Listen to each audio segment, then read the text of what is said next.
Welcome back to Vani recipes. ఇవాళ నేను మునక్కాయ మసాలా కర్రీ ఏ విధంగా చేసుకోవాలో చూపిస్తానండి. ఇదైతే ముద్దలేకి కానీ రైస్ లెగ్ కానీ ఎందులోకైనా చాలా టేస్టీగా ఉంటుంది. ఈ విధంగా చేశారంటే ఇది రాయలసీమ స్టైల్లో ఫేమస్ అండి. చాలా బాగుంటుంది. కొంచెం మసాలా కానీ పెట్టి చేసుకున్నామంటే అందరూ ఇష్టంగా కూడా తింటారు.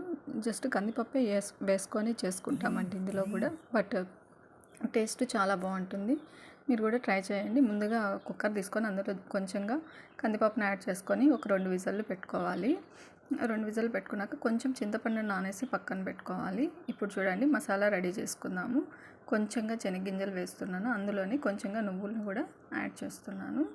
ఇవి గ్రైండ్ చేసుకోవాలి. ఇప్పుడు ఇందులో కావాల్సిన మసాలాను యాడ్ చేసుకోవాలి. 1 టేబుల్ స్పూన్ కారము, 1/4 టేబుల్ స్పూన్ ధనియా పొడి, కొంచెంగా పసుపు, అదేవిధంగా చిన్న ఆనియన్, ఒక 3-4 వెల్లుల్లిపాయలని యాడ్ చేసి బాగా వాటర్ వేసి మసాలాని గ్రైండ్ చేసుకోవాలి. ఇప్పుడు పప్పు ఉడికిపోయింది కదా, దీన్ని ఒక 2 బాగా మెత్తగా మెదుపుకునేసి ఇక్కడ చూడండి బాగా మెత్తగా మెదిపింది. ఇప్పుడు అదేవిధంగా అది పక్కకు తీసేసుకొని ఇప్పుడు మనము మళ్ళీ కుక్కర్ పెట్టుకొని అందులో కొంచెంగా ఆయిల్ వేసుకునేసి ఒక 2 టేబుల్ స్పూన్ ఆయిల్ వేసుకోవాలి.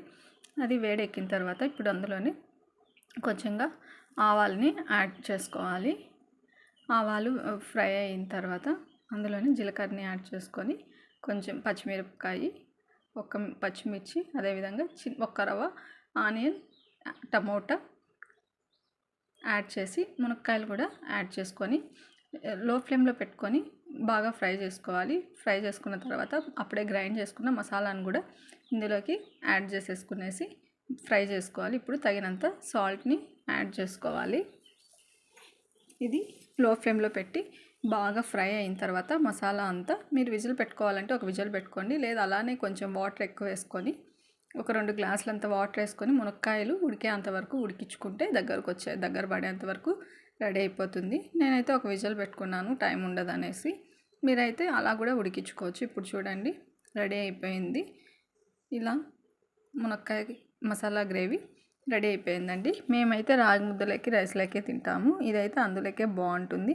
మీరు కూడా ట్రై చేసి ఏ విధంగా ఉందో కామెంట్ చేయండి.